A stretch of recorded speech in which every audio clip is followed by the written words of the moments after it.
Bismillahirrahmanirrahim. Assalamualaikum warahmatullahi wabarakatuh.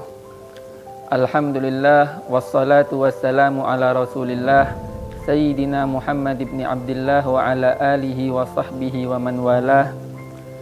Amma ba'd. Para sahabat manfa yang dimuliakan oleh Allah Subhanahu wa taala,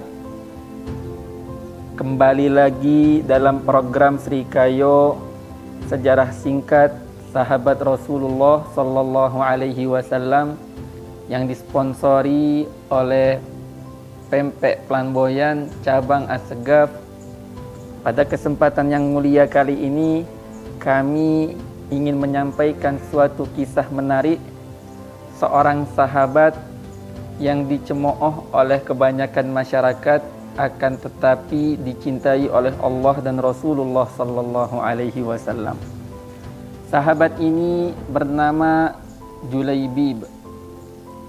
Julaibib seorang sahabat, secara perawakan zahirnya tampangnya tidaklah tampan, kulitnya hitam, badannya kurus dan juga pendek.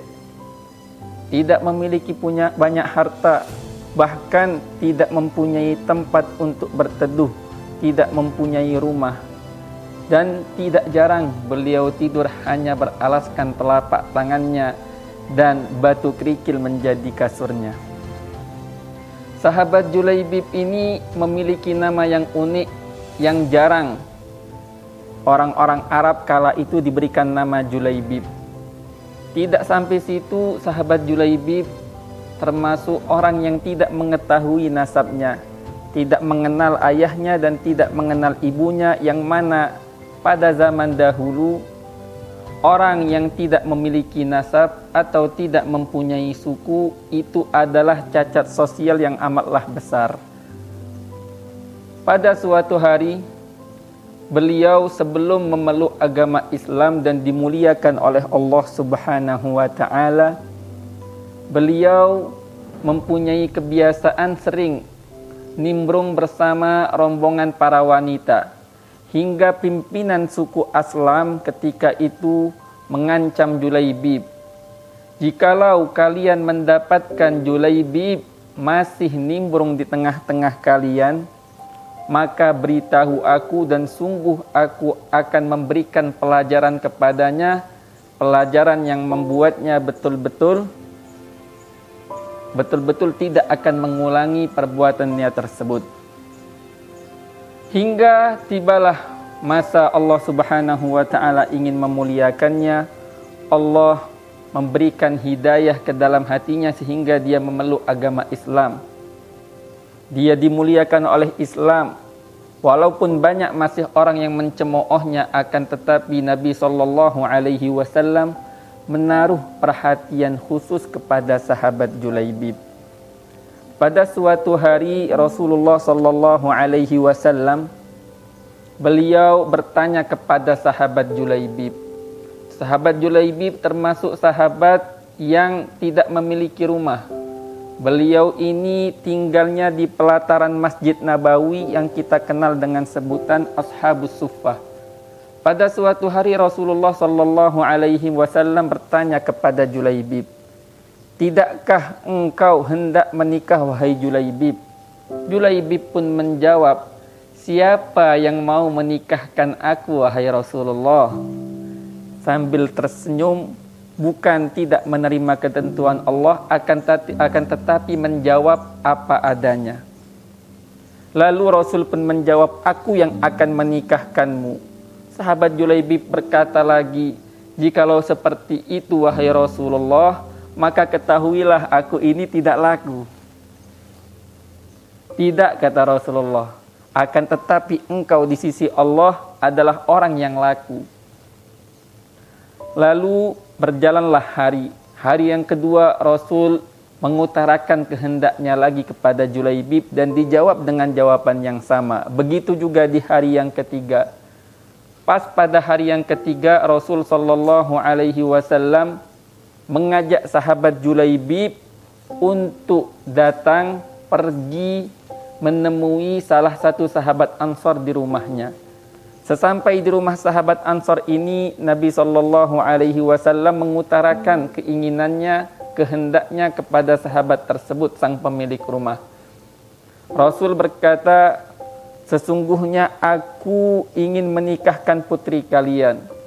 Maka sang pemilik rumah pun senang, gembira, menyangka bahwasannya Rasul yang akan menikahi putrinya.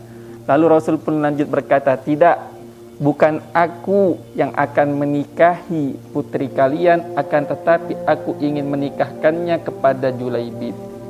Mendengar nama Julaibib, kaget sang pemilik rumah. Dia pun langsung berbicara kepada Rasulullah, aku musyawarah terlebih dahulu dengan istriku. Lalu dia musyawarah dengan istrinya. Istrinya ketika mendengar nama Julaibib, istrinya langsung berkata, tidak, sama sekali kami tidak akan menikahkan putri kami kepada Julaibib. Kami sudah tolak fulan, banyak orang yang sudah ditolak. Masa Julaibib yang diterima? Ternyata perbincangan kedua orang tua ini didengar oleh putrinya di belakang tabir. Putrinya langsung bertanya, siapa yang meminangku? Dijawab oleh orang tuanya Rasulullah SAW untuk Julaibib. Putri yang salihah ini pun berkata, seraya mengatakan dan juga membaca ayat suci Al-Quran, jikalau ini permintaan dari Rasulullah, maka tidak mungkin Rasulullah mengarahkanku atau membawa diriku kepada kebinasaan. Dan ia pun menyebut suatu ayat, yaitu surat Al-Ahzab ayat ke-36, yang mana artinya, tidaklah pantas bagi seorang mukmin dan orang mukminah jikalau Allah sama Rasulnya sudah menentukan suatu perkara, mereka punya pilihan lain untuk diri mereka. Wa may ya'sillaha wa rasulahu faqad dhalla dhalalan mubina. Barang siapa yang tidak nurut dengan perintah Allah dan Rasulnya, maka sungguh telah betul-betul tersesat dengan kesesatan yang nyata. Lalu Rasul pun gembira dengan jawaban putri yang salihah ini. Menikahlah sahabat Julaibib dengan putri Ansar ini, dan Rasul mendoakan mereka, Allahumma subba alaihim sabba wa la taj'al aisyahum kaddan kadda. Ya Allah, tuangkanlah, berikanlah karuniamu kepada mereka sebanyak-banyak mungkin, dan jangan engkau jadikan kehidupan mereka kehidupan yang susah. Baru pernikahan berjalan beberapa waktu, baru sesaat pernikahan berjalan, barulah berkembang di dalam hati Julaibib dan istrinya rasa cinta, baru tumbuh rasa cinta di dalam diri mereka. Tibalah seruan peperangan, yaitu Ghazwah Uhud, peperangan Uhud. Sahabat Julaibib pun diajak oleh Rasulullah SAW untuk ikut perang. Dia pun mengedepankan perintah Allah dan Rasulnya di atas segala syahwat duniawi. Walaupun baru bulan madu, walaupun baru menikah, sahabat Julaibib ikut perang. Ringkas cerita, seusai peperangan Uhud, banyak sekali sahabat yang wafat, meninggal mati syahid. Rasul SAW bertanya kepada para sahabatnya, apakah kalian merasa kehilangan seseorang? Mereka semua menjawab, nama keluarga mereka, nama kerabat mereka, sahabat-sahabat mereka, teman-teman mereka. Yang dijawab, yang disebut Sayyidina Hamzah, Sayyidina Amr bin Jamuh, dan sahabat-sahabat yang lain. Lalu Rasul bertanya lagi, tapi tidak ada satupun yang menyebutkan nama Julaibib. Rasul SAW berkata, lakinnani afqidu Julaibiban, akan tetapi aku merasa kehilangan Julaibib. Maka Julaibib pun dicari oleh para sahabat. Setelah dicari-cari, mereka mendapati Sayyidina Julaibib sudah terbaring di atas tanah, dan di sekelilingnya ada 7 mayat orang musyrik yang sudah wafat. Dengan melihat situasi, mereka memahami bahwasannya ke-7 orang musyrik semuanya mati dibunuh oleh Julaibib, dan Julaibib baru ketika itu, setelah itu mati meninggal dalam keadaan syahid. Lalu kabar ini pun disampaikan kepada Rasulullah sallallahu alaihi wasallam. Rasulullah sallallahu alaihi wasallam bersedih seraya berkata, "Hada minni wa ana minhu." Ini termasuk bagian dariku dan aku termasuk bagian daripada dirinya.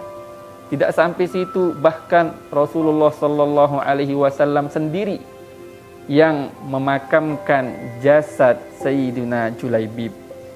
Beginilah terkadang seseorang secara zahir tidak memiliki jabatan, tidak memiliki harta, tidak banyak dipuji oleh masyarakat dan bahkan terkadang dicemooh, akan tetapi kedudukannya di sisi Allah dan Rasulullah sallallahu alaihi wasallam amatlah tinggi, karena sesungguhnya kemuliaan adalah patokannya di sisi Allah dengan takwa dan iman yang kuat. InsyaAllah sekian kisah sahabat ringkas kita ambil daripada kisah sahabat Julaibib. Semoga bermanfaat. Hakadha minni wal afu minkum. Wassalamualaikum warahmatullahi wabarakatuh.